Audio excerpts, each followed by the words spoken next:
Hi everyone, आप सभी का मेरी क्लास में स्वागत है। मेरा नाम है अनिल और आज मैं आपको कार्टिलेज के बारे में बताऊंगा। प्रीवियस लेक्चर में हमने कार्टिलेज के जनरल इंट्रोडक्शन को पढ़ा। आज जो हम पढ़ने जाएंगे that is about the types of cartilage. तो आज हम पढ़ने जाएंगे टाइप्स ऑफ कार्टिलेज के बारे में।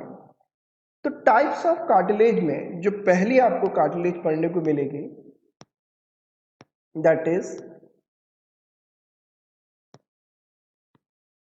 Hyaline cartilage.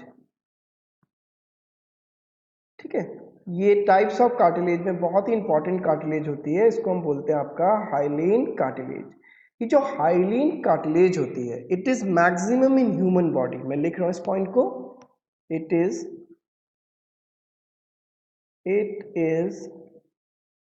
Maximum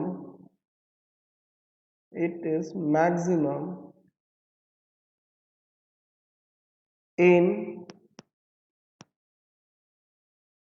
human body, यानी कि मनुष्य के शरीर में सबसे ज्यादा मात्रा में जो पाए जाते हैं कार्टिलेज में वो आपका हाइलीन कार्टिलेज पाए जाते हैं। ठीक है, अब जो सेकंड पॉइंट है, सेकंड पॉइंट काफी इंपॉर्टेंट है आपका एग्जामिनेशन के पॉइंट ऑफ व्यू से। तो ये कहता है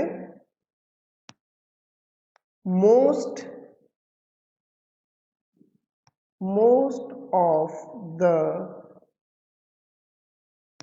part of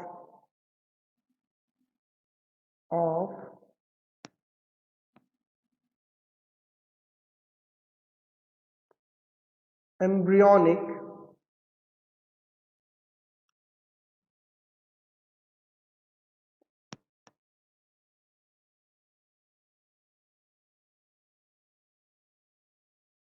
skeleton is composed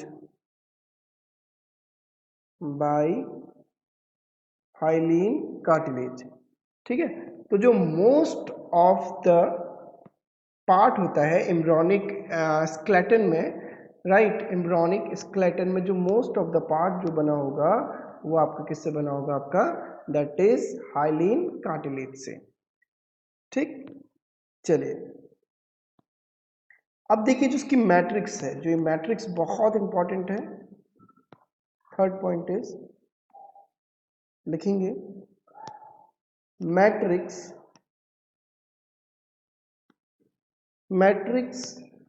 of this cartilage is glass-like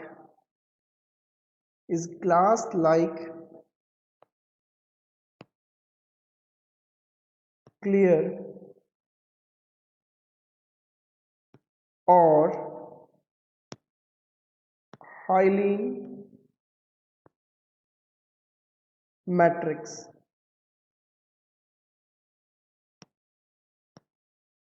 ठीक है, तो बेसिकली यहाँ पे जो इसका अपीयरेंस होगा, इसकी मैट्रिक्स का, हाइलीन कार्टिलेज की जो मैट्रिक्स होगी वो बेसिकली ग्लासी उसका अपीयरेंस होता है। कैसा अपीयरेंस होता है? ग्लासी अपीयरेंस होता है। तो यहाँ पे जो फाइबर्स होते हैं वो नियरली क्या होते हैं? अब्सेंट होते हैं। फाइबर्स क्यों ग्लासी अपीयरेंस हो रहा है ना? क्योंकि जो यहाँ पे फाइबर्स हैं, राइट, जो फाइबर्स हैं वो लगभग अब्सेंट है। ठीक, इसका जो कलर है, कलर इसका किस तरीके का है वो देखते हैं। कलर ऑफ मैट्रिक्स, यानी कि आपको जनरल अगर आप अपीयरेंस देखेंगे किसका?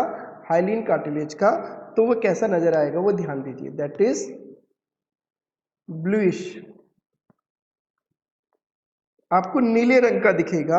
और ये जो नीला रंग होगा ये आपका ट्रांसल्यूसेंट होगा and it is translucent. Translucent का मतलब हम बोल सकते हैं कि ये आपका थोड़ा आपका सेमी ट्रांसपेरेंट है। सेमी ट्रांसपेरेंट, जैसे कि मोबाइल के कवर वगैरह आते हैं ना, वो भी आपके सेमी ट्रांसपेरेंट होते हैं। इन अ सेम वे ये आपका क्या होता है, सेमी ट्रांसपेरेंट होता है और ब्लू कलर का ये अपीयरेंस देता है ना। तो इसके लिए एक वर्ड बहुत, इसका जो कीवर्ड है ग्लास लाइक, इसकी क्या होगी, मैट्रिक्स होगी। ठीक, अब क्वेश्चन जो एग्जाम में पूछेगा आपसे, एग्जामिनर आपसे पूछेगा कि ये कहाँ कहाँ आपकी बॉडी में पाई जाती है, तो बहुत इंपॉर्टेंट लिखेंगे एग्जाम्पल्स कि आपका हाइलीन,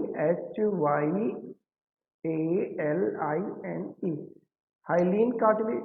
ये आज का लेक्चर ही मैं ऐसा दूंगा, आगे वाले जो लेक्चर होंगे वो आपको कंप्लीट बोर्ड का एक्सपीरियंस देंगे, राइट, पूरा ग्रीन स्क्रीन पे वो आपको लेक्चर मिलेंगे, ठीक है, विथ एनिमेशंस। तो यहाँ पे जो हाइलीन कार्टिलेज है, हाइलीन कार्टिलेज के जो एग्जांपल्स हैं उन एग्जांपल्स को देखते हैं। तो एग्जांपल्स में पहला आएगा आपका nasal septum, nasal septum. Septum का मतलब क्या होता है, वो स्ट्रक्चर जो दो, जैसे ये नाक है ना, ये नोज है, ये नोज के दो अलग अलग चैम्बर को जो अलग कर रहा है ना, उसको हम क्या बोल सकते हैं, आपका सेप्टम बोल सकते हैं। तो एग्जाम्पल में हमको याद करना है, पहला जो है दैट इज नेजल सेप्टम, और दूसरा जो बहुत ही इंपॉर्टेंट है, कई बार आपसे पूछा जाएगा, C shaped rings of trachea, C-shaped rings of trachea and bronchi। ठीक है, आपको पता है ना, जैसे इस तरीके से हमने बनाया था, आपको याद आ रहा होगा, आपको छोटी क्लास में पढ़ा होगा आपने, इस तरीके से ट्रैकिया पढ़ा होगा, जिसको हम विंड पाइप भी कहते हैं। तो इस विंड पाइप पे क्या होता है, ऐसे सी शेप्ड के क्या होते हैं, इस तरीके से आपका स्ट्रक्चर बने होते हैं, रिंग्स ऑफ कार्टिलेज भी बोलते हैं इनको। तो जो रिंग्स ऑफ कार्टिलेज, एग्जैक्टली जो रिंग्स हैं किस कार्टिलेज के बने, आपका दैट इज हाइलीन कार्टिलेज के बने। तो ये आपको अच्छे से याद करना है, ठीक है। प्लस ट्रैकिया पे भी और ब्रोंकाई पे भी आपको नजर आते हैं। ब्रोंकाई जैसे भी ये ट्रैकिया है बेसिकली, ये ट्रैकिया इस तरीके से आगे जाके डिवाइड हो जाता है ना, इसको हम ब्रोंकाई कहते हैं। Got it. चलिए, इसके अलावा और कहाँ कहाँ ये आपके शरीर में पाए जाते हैं,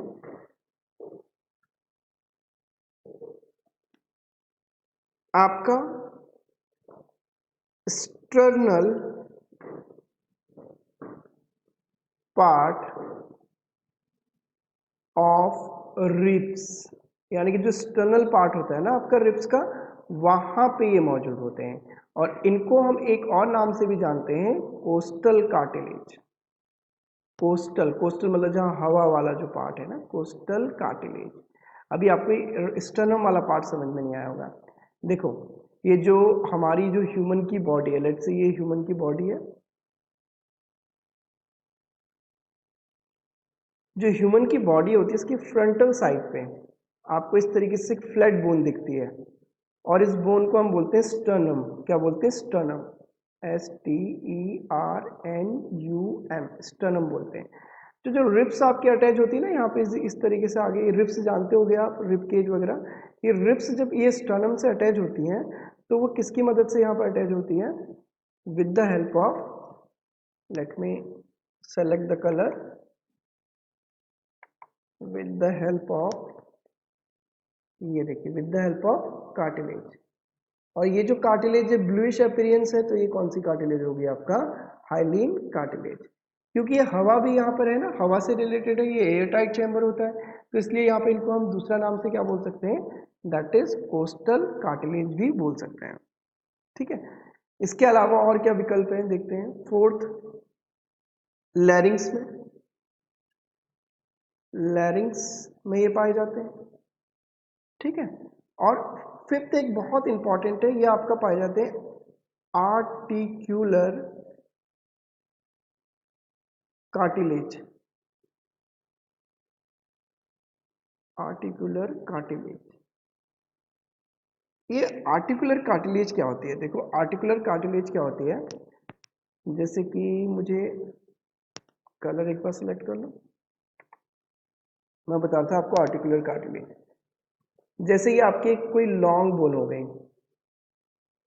ये हमारी एक लॉन्ग बोन हो गई।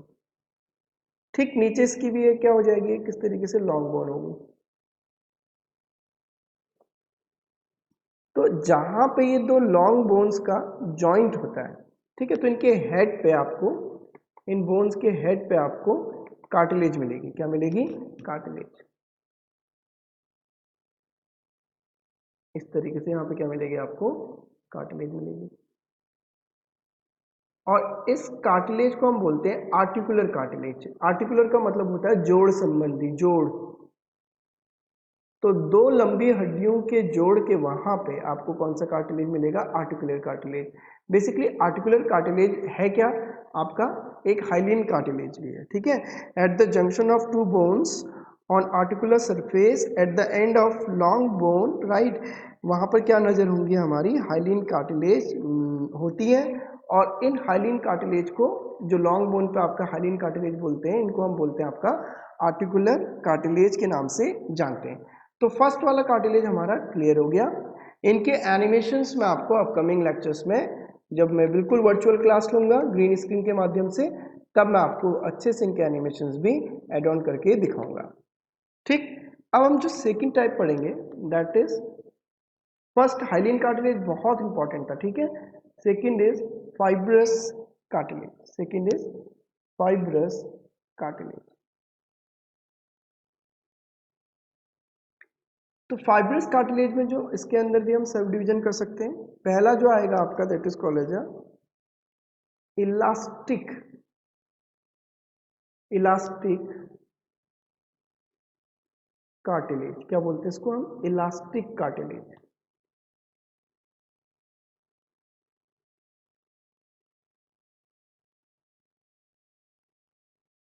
तो मैंने आपको बताया था कोई भी जो इलास्टिसिटी जो प्रॉपर्टी आती है ना, तो वहां पे किस टाइप के फाइबर्स आपको मिल सकते हैं? Yes, that is yellow. तो इसकी जो मैट्रिक्स होगी, जो इलास्टिक कार्टिलेज की मैट्रिक्स होगी, देखो उस वाले में फाइबर्स बिल्कुल ना के बराबर थे, राइट। किसमें? हाइलिन कार्टिलेज में फाइबर्स नहीं थे, इसलिए जो अपीयरेंस हो रहा था वो कैसा दिख रहा था आपको?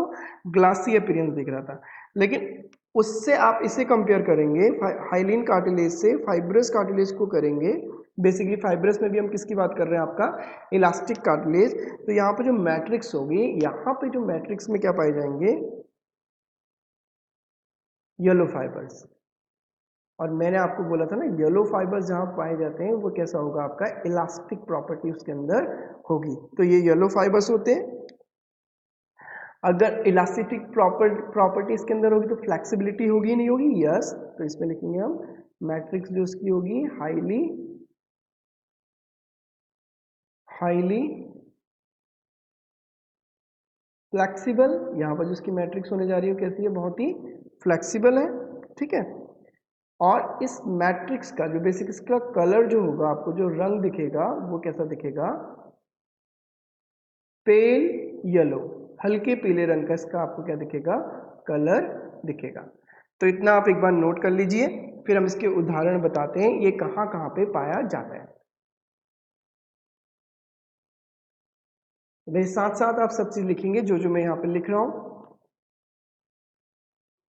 तो एग्जाम्पल में सबसे पहला और इंपॉर्टेंट एग्जाम जो आपके नीट में कई बार पूछा गया है, राइट, वो है आपका टिप ऑफ नोज।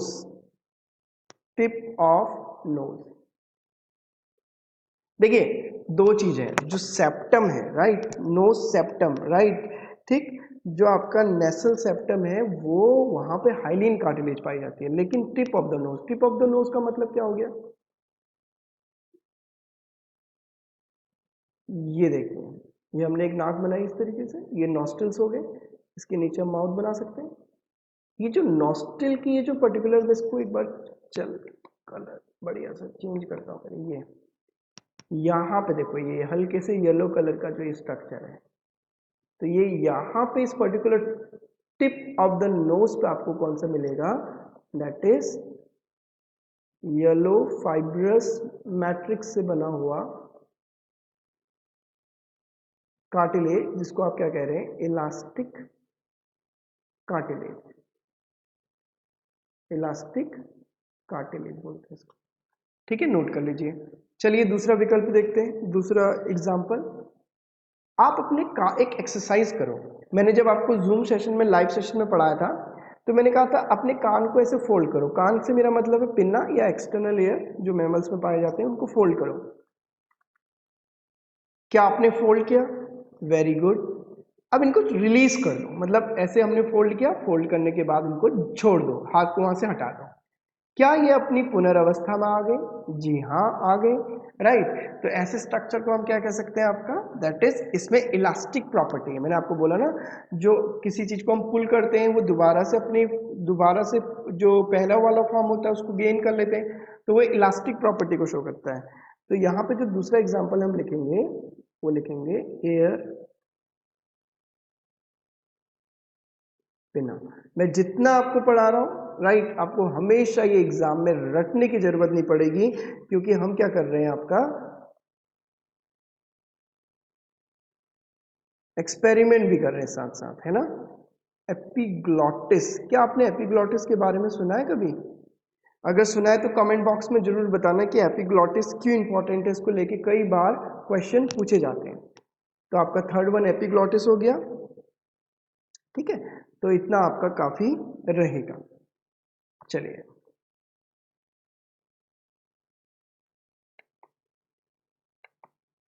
तो हम फाइब्रस कार्टिलेज के अंदर इलास्टिक कार्टिलेज को पढ़ चुके हैं। राइट। इलास्टिक कार्टिलेज में जो फाइबर्स थे वो फाइबर्स आपको किस, इसकी मैट्रिक्स में किस कलर के दिखे थे? Yellow fibres. अभी हम फाइब्रस कार्टिलेज को ही पढ़ेंगे। एक तो हम पढ़ चुके हैं इसका टाइप। अब जो हम दूसरा इसका टाइप पढ़ने वाले हैं that is white fibrous cartilage. क्या पढ़ने जा रहे हैं? White fibrous cartilage. चलिए आइए पढ़ते हैं वाइट फाइब्रस कार्टिलेज। तो हेडिंग लगाते हैं। हेडिंग लिखेंगे white fibrous, sorry, white fibrous cartilage. ठीक है, फाइब्रस मतलब इसमें फाइबर मौजूद है, तो वाइट वाइट फाइब्रस कार्टिलेज के बारे में आप पढ़ते हैं।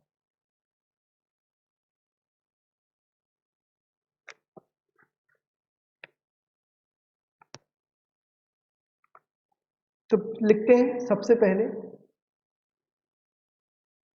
तो इसकी जो मैट्रिक्स है, इसकी मैट्रिक्स किससे बनी होगी? वाइट फाइबर से। ठीक है, और मैंने आपको बोला तो वाइट फाइबर्स कौन है? वाइटिश करके अगर होगा तो वहां पे कौन होगा? आपका कोलेजन प्रोटीन से बना हुआ फाइबर्स। जो कोलेजन होता है ना, ये बेसिकली स्ट्रक्चरल प्रोटीन होता है, इनइलास्टिक इन प्रॉपर्टी। मतलब इनइलास्टिक क्या मतलब आप समझ लेना। ठीक है, बहुत ही स्टिफ और इनइलास्टिक इसका स्ट्रक्चर, शेप और स्ट्रक्चर इसका होता है, किसका? कोलेजन फाइबर्स का। तो कोलेजन फाइबर्स बेसिकली इसकी मैट्रिक्स में पाए जाएंगे, और ये कोलेजन फाइबर्स की वजह से इसमें जो अपीयरेंस होगा कैसा होगा? आपका वाइट फाइब्रस होगा। कैसा होगा? White fibrous. मैं कलर चेंज कर लेता हूं ताकि आपको इजी से समझ में आए। ठीक है, तो अगर कोलेजन के इस तरीके से बंडल्स बने हुए हैं इस कार्टिलेज में, तो ये कोलेजन के बने हुए हैं। ठीक है, किसके बने हुए हैं? हमारे कोलाजन के बने हुए हैं। ठीक है, याद करना आपको। चलिए, अब एक सबसे इंपॉर्टेंट कैरेक्टरिस्टिक फीचर आपको लिखा रहा हूं जो आपको याद रखना है, एग्जाम में आपसे पूछेगा। Collagen fibres are more in quantity. देखिए यहाँ पे कोलाजन फाइबर्स की जो क्वांटिटी है वो रिलेटिवली और फाइबर से क्या है? ज्यादा है। तो ये जो होगा, ये वाला आपका strongest strongest strongest cartilage exam में आएगा कि कौन सा आपका स्ट्रॉन्गेस्ट कार्टिलेजेस होते हैं। तो आप क्या लिखेंगे? That is fibrous cartilage. क्या लिखेंगे? फाइब्रस कार्टिलेज जो होते हैं वो हमारे कैसे होते हैं? स्ट्रॉन्गेस्ट होते हैं। अगर फाइब्रस में भी वो पूछ देगा आपसे कौन से फाइब्रस, येलो फाइबर्स या फिर व्हाइट फाइबर्स, तो आप क्या लिखेंगे? जो व्हाइट फाइबर्स होते हैं जिनमें कोलाजन के बंडल्स या कोलाजन का फाइबर्स का अमाउंट क्या है? ज्यादा है, तो वो स्ट्रॉन्गेस्ट होंगे। ठीक है, तो ये आपको याद करना है। अब हम बात करेंगे इसके एग्जाम्पल के, उदाहरण की बात करेंगे कहाँ कहाँ ये आपके शरीर में विद्यमान या मौजूद हैं। तो सबसे पहले pubic symphysis. Pubic symphysis pubic symphysis. अब ये प्यूबिक सिम्फाइसिस क्या चीज है वो भी देखेंगे।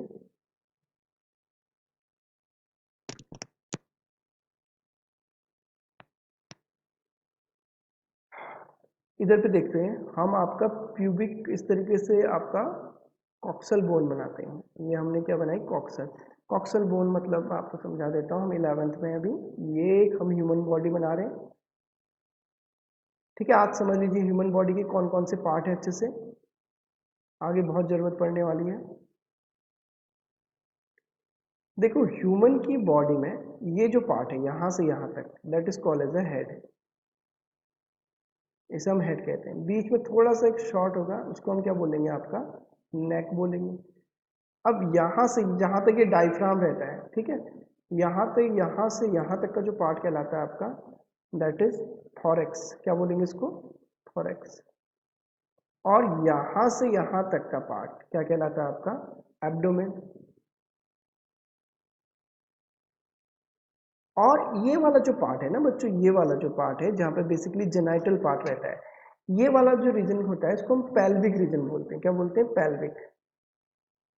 अब ये पेल्विक रीजन में ना एक इंपॉर्टेंट बोन पाई जाती है, आप पढ़ेंगे इसके बारे में थोड़े टाइम बाद, राइट। इसको हम कॉक्सल बोन के नाम से जानते हैं। तो ये जो कॉक्सल बोन इस तरीके से ये आपका है ना, ठीक है। तो ये जो आपका, आपके फ्रंटल साइड पे, फ्रंटल मतलब वेंट्रल साइड, जहाँ पर हमारा पेट होता है उसको हम वेंट्रल साइड बोलते हैं। और जहाँ पर हमारी रीढ़ की हड्डी होती है, हाँ, ह्यूमन के केस में, उसको हम क्या बोलेंगे, आपका डॉर्सल साइड। ठीक है, मैंने दो चीज़ बताया, वेंट्रल, वेंट्रल साइड हम किसको कहते हैं आपका, दैट इज जहाँ पर हमारा क्या होगा, बेली पार्ट होगा, बेली यानी कि स्टमक होगा। और डॉर्सल जो रीजन होता है उसको हम क्या कहते हैं, जहाँ पर हमारी क्या होगी, बैकबोन होगी, इस तरीके से। तो जो पैल्विक रीजन पे जो पैल्विक बोन है ना, ये वाली जो बोन है बेसिकली, इन बोन को वेंट्रल साइड पे इस तरीके से क्या होता है, एक फाइबर्स की मदद से ये क्या होते हैं आपके, जुड़े हुए रहते हैं। ठीक है, प्यूबिक जो बोन होती है ना, तो उनको फ्रंटल पार्ट पे ये जोड़ने में क्या करता है, हेल्प करता है। और इस पर्टिकुलर रीजन को ही हम क्या बोलते हैं, प्यूबिक सिम्फाइसिस। सेकंड पढ़ते हैं, सेकंड इसका एग्जांपल क्या हो सकता है, that is in intervertebral disc. अब ये इंटरवर्टिब्रल डिस्क को समझते हैं। जैसे कि आप जानते ही हैं, ये एक वर्टिब्रल कॉलम हमने यहाँ पे इस तरीके से बना दी। ये हमने क्या बनाई, इस तरीके से एक वर्टिब्रल कॉलम बनाई। तो ये वर्टिब्रल कॉलम में इनको हम वर्टिब्रा कहते हैं। क्या बोलते हैं इनको, इनको हम वर्टिब्रा बोलते हैं। अभी जो वर्टिब्रे हैं, ये वर्टिब्रे आपस में किस तरीके से आपका, किसकी मदद से जुड़े हैं उसको देखते हैं। हाँ, तो यहाँ पे ये आपस में, इनके बीच में आपको व्हाइट फाइब्रस कार्टिलेज नजर आएगी। क्या नजर आएगी, व्हाइट फाइब्रस कार्टिलेज नजर आएगी। ठीक है, दैट्स इट। तो इतना आपसे पूछ सकता है। दो एग्जांपल हो गए, एक हो गया हमारा प्यूबिक सिम्फाइसिस। अगर नहीं आएगा तो हम जूम सेशन में इसको और अच्छे से विथ एनिमेशंस में आपको समझा दूंगा। और सेकंड जो हमने बोला इसका एग्जांपल में, वो बोला इंटरवर्टिब्रल डिस्क, दो वर्टिब्रा के बीच में क्या होता है, ये स्ट्रक्चर मौजूद होता है। अब सबसे आखिरी पढ़ते हैं, दैट इज आखिरी में कौन सा हो जाएगा,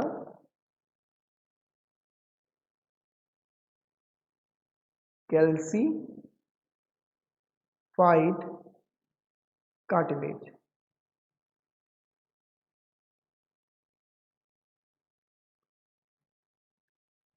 ठीक है, देखते हैं कैल्सीफाइड कार्टिलेज क्या है और ये हमारे शरीर में कहाँ कहाँ पे मौजूद है।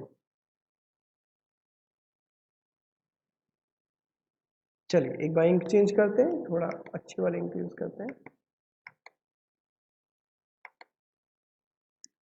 चलिए, एग्जैक्टली जो कैल्सीफाइड कार्टिलेज है, it is modified, it is modified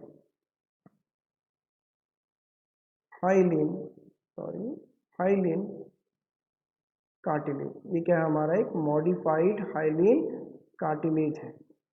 ठीक है, मैं आपको सिंपल वे में बताऊं, अगर ये जो स्ट्रक्चर है ये पूरा आपका हाइलीन कार्टिलेज है। ठीक है, इस तरीके से हमने देखा था, इसमें हाइलीन कार्टिलेज का जो अपीयरेंस था ग्लासी अपीयरेंस था। ठीक है, अगर इसमें आपका क्या आ जाए, कैल्शियम सॉल्ट से ऐड ऑन हो जाए, कौन ऐड हो जाए आपके, कैल्शियम के सॉल्ट, कैल्शियम सॉल्ट इसमें क्या हो जाए आपके ऐड ऑन हो जाए, तो कैल्शियम सॉल्ट की वजह से इसको हम क्या कह देते हैं फिर, कैल्सीफाइड कार्टिलेज। तो बेसिकली आपको याद रखना है कि कुछ नहीं है, हाइलीन कार्टिलेज का ही क्या है, मॉडिफाइड वर्जन है, दैट्स इट। तो यहां पे दूसरा पॉइंट लिखेंगे, due to deposition of calcium salts, its matrix becomes hard like bone के जैसे, है ना। तो बेसिकली यहाँ पे कैल्शियम का डिपोजिशन हो जाता है इसकी मैट्रिक्स में, जिसकी वजह से ये क्या हो जाता है, आपका स्ट्रक्चर बहुत हार्ड हो जाता है। सो यहाँ पे एक बहुत ही इंपॉर्टेंट कॉन्सेप्ट बता रहा हूं, it is hardest cartilage, it is hardest cartilage of the body, यानी कि आपकी बॉडी का ये सबसे हार्डेस्ट पार्ट, हार्डेस्ट कार्टिलेज है, right, it is hardest cartilage. तो अगर एग्जामिनर आपसे पूछेगा कि आपकी बॉडी में स्ट्रॉन्गेस्ट कार्टिलेज कौन सा है, तो आप लिखेंगे वाइट फाइब्रस कार्टिलेज, ठीक है, या फाइब्रस कार्टिलेज। अगर एग्जामिनर क्वेश्चन को घुमा के पूछ देगा कि हार्डेस्ट कार्टिलेज कौन सी होती है, तो आप लिखेंगे कैल्सीफाइड कार्टिलेज। वो पूछेगा क्यों कैल्सीफाइड आपका हार्डेस्ट कार्टिलेज है, आप लिखेंगे सर बिकॉज यहाँ पे कैल्शियम के सॉल्ट का क्या होता है इसकी मैट्रिक्स में डिपोजिशन होता है। ठीक है, और अब वो पूछेगा ये आपके शरीर में कहाँ कहाँ पे मौजूद है, तो एग्जाम्पल में आप कंसिडर करेंगे हेड ऑफ फीमर, आपकी बोन होती है femur, right, and humerus in man. तो यानी कि ये बेसिकली आपका आपका head of femur and humerus वाला जो बोन का पार्ट है वहां पर ये आपको मौजूद मिलेगी। ठीक है, अब हम नेक्स्ट चीज में चलते हैं, that is about the bone. Bone बहुत ही इंपॉर्टेंट है, आज जो हम डिस्कस करेंगे वो डिस्कस करेंगे अब बोन के बारे में। ठीक है, अब देखिए कुछ चीजें इंपॉर्टेंट है, study study of bone, study of bone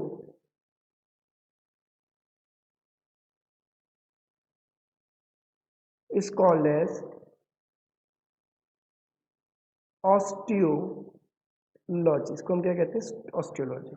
अच्छा एक चीज ये समझ लीजिए, जो ह्यूमन का स्केलेटन सिस्टम होता है, जो ह्यूमन का स्केलेटन सिस्टम होता है वो आपका काट मेनली किससे बना है, बोन से एंड फ्यू कार्टिलेजेस से ये आपका बना होता है। ठीक है, अब एक पॉइंट तो हमने ये पढ़ लिया।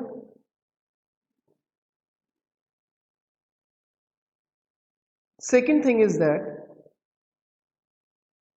प्रोसेस, कई बार ये एग्जाम में पूछता है आपसे, प्रोसेस ऑफ बोन फॉर्मेशन, यानी कि बोन फॉर्मेशन यानी कि बोन बनने की जो प्रक्रिया है उसको हम क्या कहते हैं, उसे हम कहते हैं आपका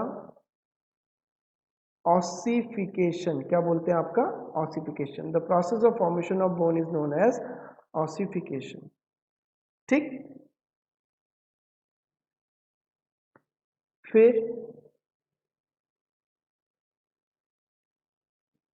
एक क्वेश्चन कई बार आपसे पूछ सकता है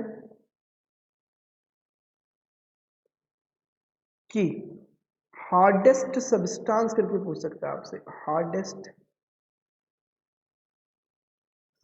सब्सटेंस, हार्डेस्ट सब्सटेंस आप मुझे बताएंगे राइट कहाँ पे होता है हार्डेस्ट सब्सटेंस, जब मैं आपके अपकमिंग लेक्चर लूंगा, ठीक है। चलिए, तो मैंने आपको एक जनरलाइज फॉर्मूला बताया था। मैंने आपको बोला था कि कोई भी आपका कनेक्टिव टिश्यू होता है, उस कनेक्टिव टिश्यू में आपकी क्या पाई जाएंगी, सेल्स, और क्या पाया जाएगा, मैट्रिक्स। मैट्रिक्स यहाँ पर कैसी होने जा रही है, सॉलिड मैट्रिक्स होने जा रही है, ठीक है। चलो एक बार नोट डाउन कीजिए इसको। मैंने आपको बोल दिया सॉलिड है, ठीक है। इसकी मैट्रिक्स में एक बहुत ही इंपॉर्टेंट प्रोटीन पाया जाता है, बहुत ही इंपॉर्टेंट एक प्रोटीन पाया जाता है, और उस प्रोटीन को हम कहते हैं आपका ओसीन करके, ठीक है। अब एग्जैक्टली बोन होता क्या है इसको हम समझते हैं। पहले हम हेडिंग डालेंगे बोन, राइट, और बोन के बारे में अब थोड़ा जनरल कैरेक्टरिस्टिक फीचर्स के बारे में बात करेंगे। तो बोन बेसिकली प्यारे बच्चों हो कैसी होती है, हार्ड इन नेचर होती है। कैसी होती है, hard and non pliable.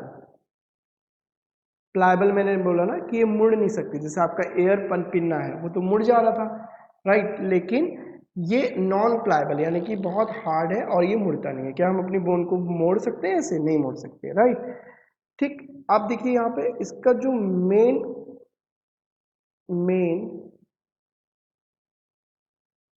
Tissue for structural frame to the frame to the body, यानी कि आपकी बॉडी को ये निश्चित क्या देती है, ढांचा देती है। इसके अलावा बोन के और क्या अच्छे फंक्शंस हैं, ये सपोर्ट करता है एंड प्रोटेक्ट करता है किन्हें, आपके softer tissue tissues and organs. Assume कीजिए मैंने आपको एक मुक्का मारा, क्या आपके इंटरनल ऑर्गन एकदम से डैमेज हो जाएंगे, नहीं होंगे, है ना। अगर मैंने आपको हल्के से भी जेंटली एक मुक्का मारा तो आपके जो इंटरनल ऑर्गन है वो एकदम से प्रभावित नहीं होंगे।